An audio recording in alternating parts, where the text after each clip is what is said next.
Oi, gente, o meu nome é Heloísa, eu tenho 22 anos e atualmente eu moro aqui nos Estados Unidos.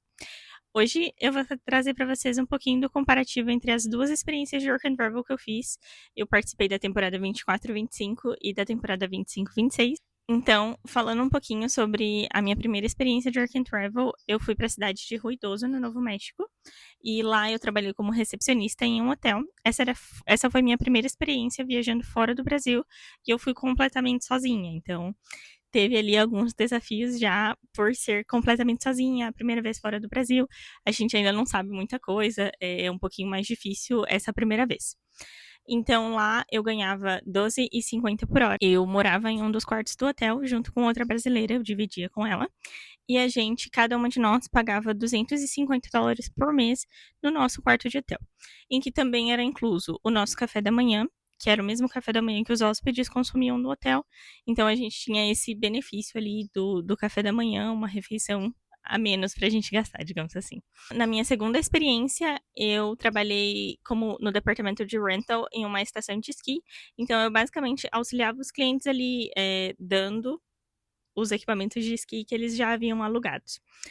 Lá eu ganhava US$ 14 por hora e o housing era um pouquinho diferente. Eram dois prédios e a gente pagava US$ 110 por semana, ou seja, US$ 410 por mês, sem nenhuma refeição inclusa. Nesse housing, a gente tinha uma cozinha compartilhada.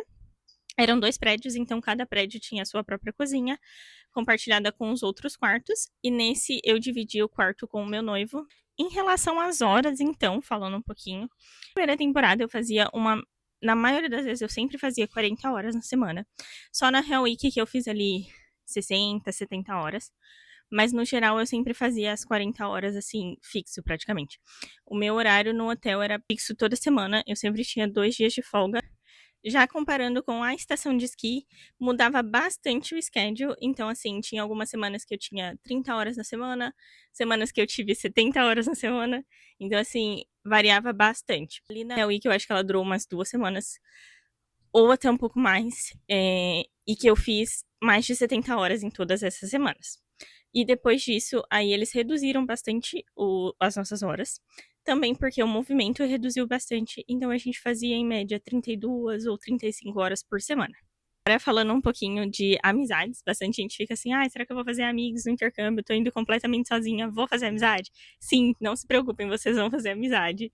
Eu lembro, no meu primeiro intercâmbio, eu até tenho uma amiga que eu converso até hoje com ela, que foi a brasileira que dividiu o quarto comigo, então assim, não se preocupem, vocês vão fazer amizade. No meu primeiro intercâmbio, o hotel era bem menor do que a estação de esqui que eu trabalhei na segunda temporada. No hotel, a gente tinha, no total, 8 intercambistas, e 3 deles eram brasileiros, contando comigo. Então, assim, tinha bem menos brasileiros e bem menos pessoas no geral.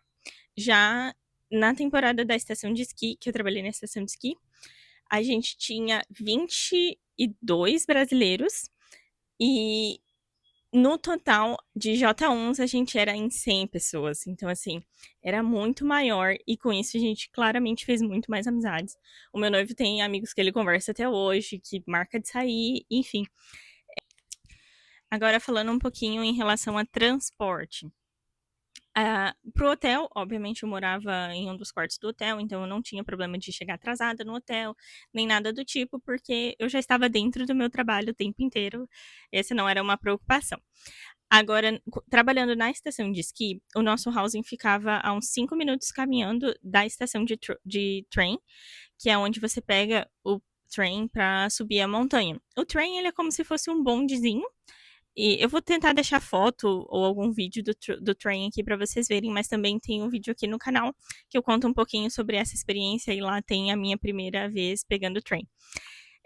Basicamente, esse trem passava de 20 em 20 minutos, então você tinha que estar bem atento aos horários para não se atrasar para o trabalho. Agora falando um pouquinho sobre dinheiro. Eu sei que bastante gente faz work and travel, pensa em fazer work and travel para fazer dinheiro, e é sim uma possibilidade, dá para fazer bastante dinheiro, porém você tem que levar várias coisas em consideração.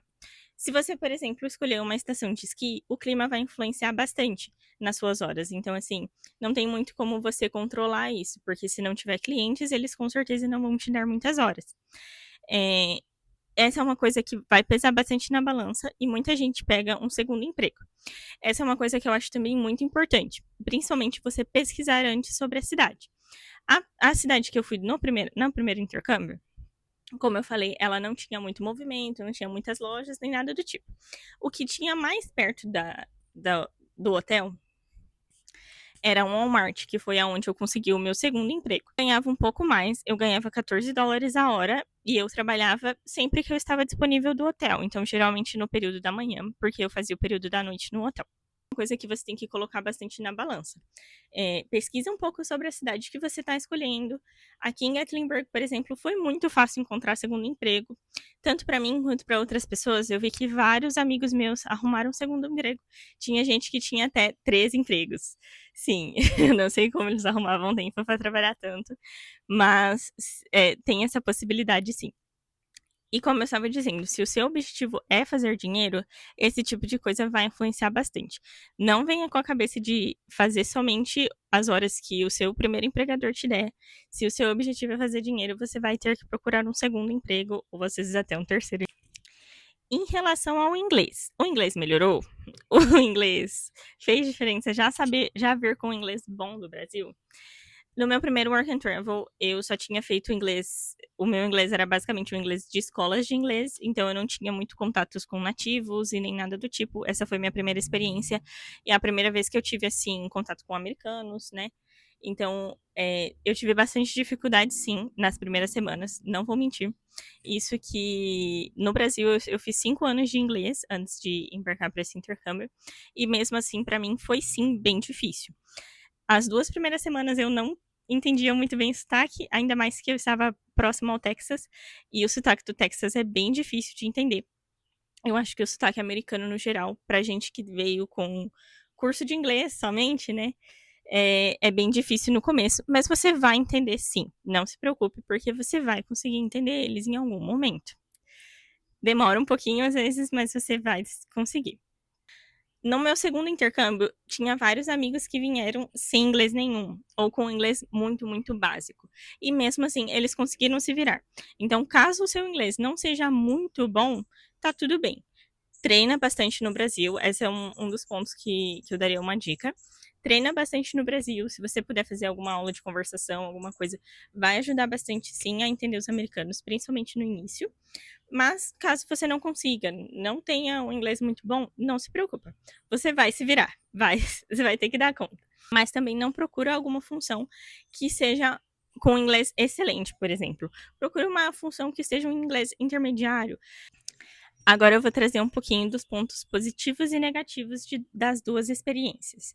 Da primeira experiência, eu acho que o único ponto negativo que eu posso falar é em relação à cidade, porque não tinha muita coisa para fazer mesmo.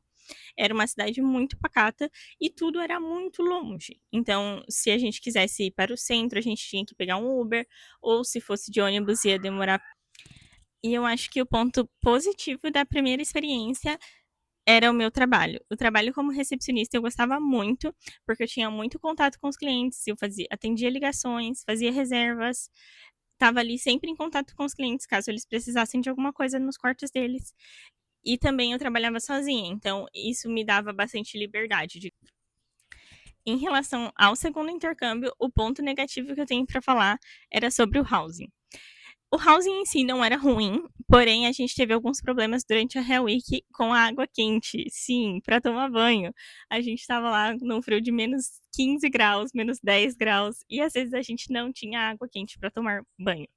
Todo mundo chegava ao mesmo tempo no housing, então esse foi o único problema que a gente teve durante a Hell Week, que todo mundo chegava ao mesmo tempo e não tinha água quente pra gente tomar banho. Então a gente muitas vezes tomava um banho ali super rapidinho, na água gelada mesmo, só pra não passar o dia sem tomar banho. Mas acho que esse é o único ponto que eu tenho a reclamar do meu segundo intercâmbio. Agora, focando no ponto positivo, eu acho que é a cidade, porque a cidade ela é muito turística, ela tem muita coisa para fazer e ela é muito movimentada. E também o nosso housing era próximo da cidade, então a gente conseguia fazer tudo andando.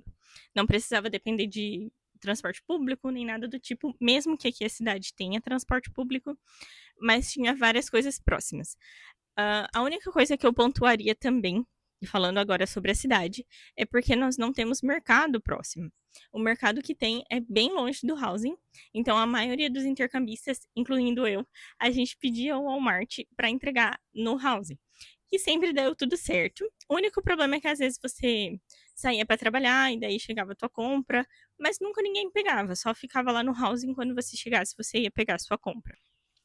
Então, para finalizar o vídeo, vou deixar aqui minhas considerações finais. Se você aí está pensando em fazer o Work and Travel, eu acho que é uma experiência que vale muito a pena, tanto que eu fiz 2 vezes, né, e eu não me arrependi de nenhuma das 2, mesmo tendo perrengues, mesmo tendo que passar ali por alguns desconfortos. Eu acho que essa é a melhor parte do intercâmbio, é o que faz você crescer mais como pessoa. E se você for sozinho, vai sozinho, não tenha medo. E se você for em casal, em amigo, também vai, que você vai aproveitar muito essa experiência. E também, se você tiver alguma sugestão de vídeo que eu possa estar gravando, tanto sobre work and travel ou sobre morar fora, deixa aqui nos comentários que eu vou adorar saber. Até o próximo vídeo!